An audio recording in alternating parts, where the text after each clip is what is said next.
and welcome here to TalkFCB, and welcome back to the channel here today, guys, where it is now time for round 8, the final round of the Champions League phase. And today, coming up, we have all of the latest news and build-up to Barca versus Atalanta. It will not be an easy game. We've heard a lot from Hansi Flick in the build-up. We're going to be talking about all of those quotes and, of course, the potential lineup that we could see from Hansi Flick tomorrow, and the very latest news as well today, coming up on Andreas Christensen and on Frenkie de Jong's future. There have been a few new developments on that, guys. So all of that is on the way. Let's get excited about some more Barca football.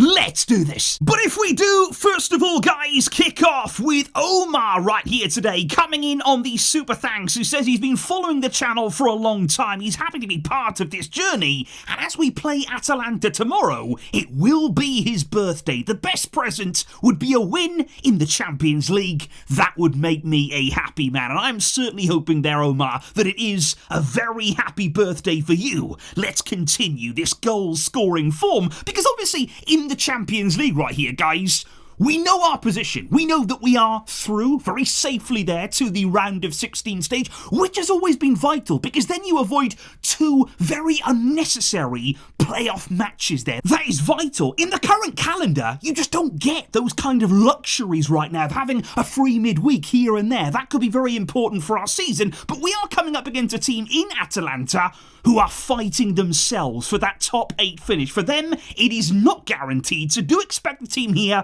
who want to come out and play, who want to really put as much pressure on as possible. And as you can see right here, Atalanta this season in the Champions League, they've done very well, and particularly defensively there, conceding only 4 goals in their 7 matches. They have actually kept 5 clean sheets across their 7. So certainly their scoring against Atalanta will not be easy, but if anyone can, Barca can. We have 26 goals in 7 Champions League games so far this season, and it makes me very, very proud, guys, to look at what we've done in the league phase here. Because obviously, remember, all the way back at the very start of the season, we got off to the worst possible start. Away at Monaco, of course, that early red card in the game, it really, really did cost us. But starting with a defeat, and the way that we've bounced back, it's very, very admirable, and I think that can give us there a lot of confidence, and we've certainly been able to generate real momentum in this competition again. And I think going into the last game here, even though we are through, even though we're not playing for a great deal, it's important to win again, just to continue showing that we need to be feared in this competition here. Let's continue to lay down these markers, keep scoring goals, and keep firing, because it also makes me very, very proud that when we are looking at the top goal scorers in this competition this season, not 1, but 2 Barca players there right at the summit. You've got Robert Lewandowski, who is a renowned goal scorer in this competition. But what about Raphinha there? 8 goals in the Champions League already. Those two have combined for 17 on their own. I mean, those are outstanding numbers. They have been an incredible partnership. And you would expect here that coming into this game, we don't know about rotation yet, but both of them, they will want to be involved. They will want to add to that tally. And hey, who's going to stop them? And indeed, guys, of course, in the build-up to this match, Hansi Flick has been facing the media, and the big topic of conversation right the way through the press conference was, again, as we discussed yesterday, all about Szczesny versus Iñaki Peña. We know that Szczesny is going to be starting in this game. He started at the weekend as well. Flick firmly putting his trust in him right now, and the journalists are really trying to understand, okay, where is the thinking on that? You know, where exactly did it go wrong for Peña? Where has it gone very right now for Szczesny? How did you make that call? And Flick said, of course, it was a really, really difficult decision. He said the goalkeeping position, it's a specialist kind of role. It requires a certain amount of attention. And he said, yeah, I would actually say here that it's one of the most difficult decisions that I have ever made. So this is something here that Flick has clearly put a lot of thought into. I think he's been thinking about it ever since Szczesny arrived, of course, maybe waiting for his moment to introduce him here.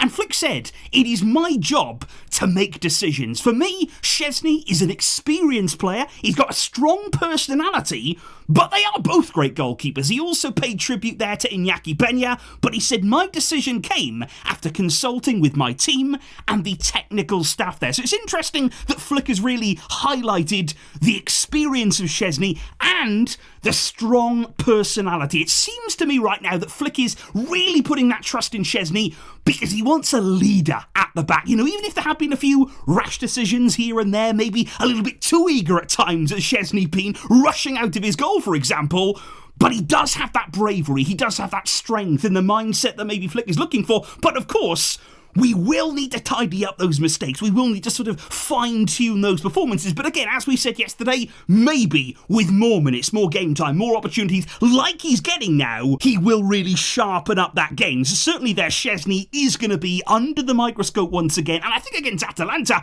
he is going to be tested too. So this right here could be a big game for him. But I think when you are thinking about the potential starting lineup in this game, it's a tricky one because you're sort of thinking, okay, there's not a great deal on the line. You know, we've got a lot more to fight for right now in La Liga. We're behind in the table there, of course. In the Champions League, we're flying. We're through. How much rotation then do you actually make? Because on the one hand, yeah, you want to rest some players, but you also do want to keep that momentum going. You know, we had such a good feeling against Valencia. What we want to do is back that up now with another strong performance and ultimately show better in the Champions League than what we did, for instance, against Benfica. So we need to arrive with the right attitude. And if it was me here, I'd just try and find the right balance. I'd make a few little tweaks, a few changes maybe of players who need rest. For instance, Jules Koundé. He looks like a player who badly needs some rest. So I would certainly here take him out of the starting lineup and give Hector Fort an opportunity. He's a player that we've very rarely seen this season. We need to, of course, count on him a little bit more. We're not blessed with options in the full-back area, so I would certainly bring him in. I think Araujo, he's likely to return to the lineup, given that he actually got some rest at the weekend, so I think Araujo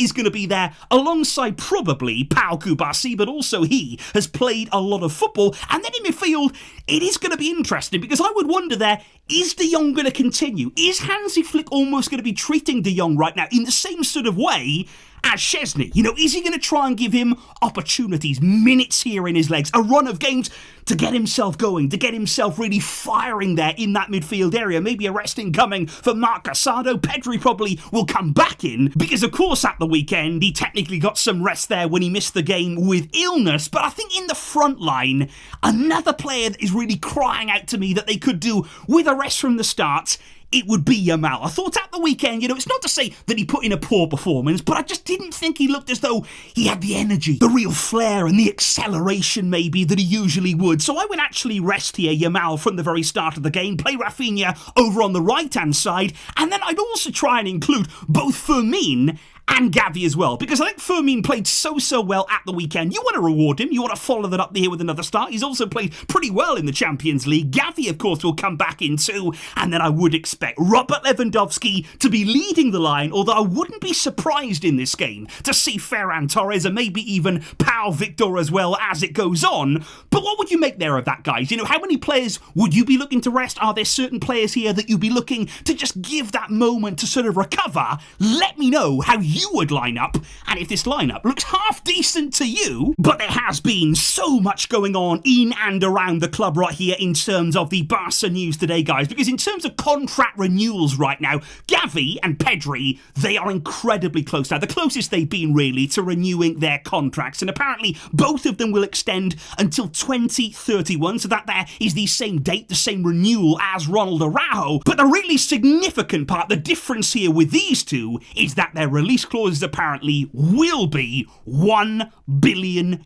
So there's absolutely no chance there they're going to be tempted away from the club. They really do want to commit here long term, so Pedri and Gavi will be staying. But another one that's really close apparently is Inigo Martinez. His contract, of course, is actually expiring this coming summer. Now, Hansi Flick has already made it very clear to the board, I need him. I want him to be renewed. He made absolutely no secret about that. He really has, of course, depended on Inigo Martinez for much of the season, even if right now, of course, he is out injured for a few more weeks, but it is going to happen, and Inigo will be renewed apparently until 2026. So right there, that's only going to be a one-year extension, nothing too long-term, of course, in Barca, because Inigo, he does turn 34 in May, so this contract will actually take him past his 35th birthday, but of course he has played brilliantly so far far this season. He has been so good, and we are eagerly awaiting his return from injury. And the reason for that is because we already have another defensive injury, and it's really disappointing here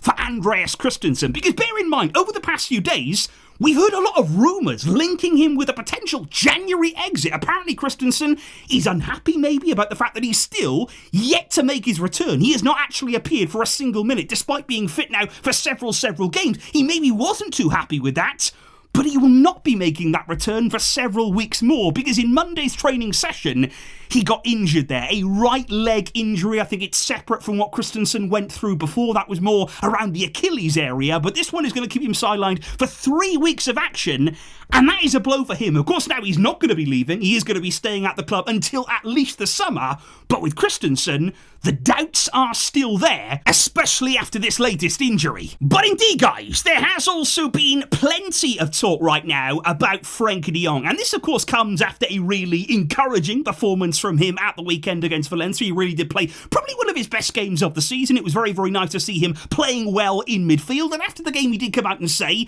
I feel very good at Barcelona. I'm focused though on the present moment. There will then be time for everything else. So basically they're talking about the contract, about a potential renewal, not really thinking too much about that here and now, but he does say that he's happy in Barcelona. But according to the media over the past day or so, they say now the feeling is changing a bit from Frenkie de Jong's side, because remember, both he and his agent, they've been reluctant really to open talks with the club. Not too much communication there between all parties, but apparently now he's becoming more and more open to renewing that contract at Barca. That has been transmitted to the club. That's the feeling as well inside of the dressing room.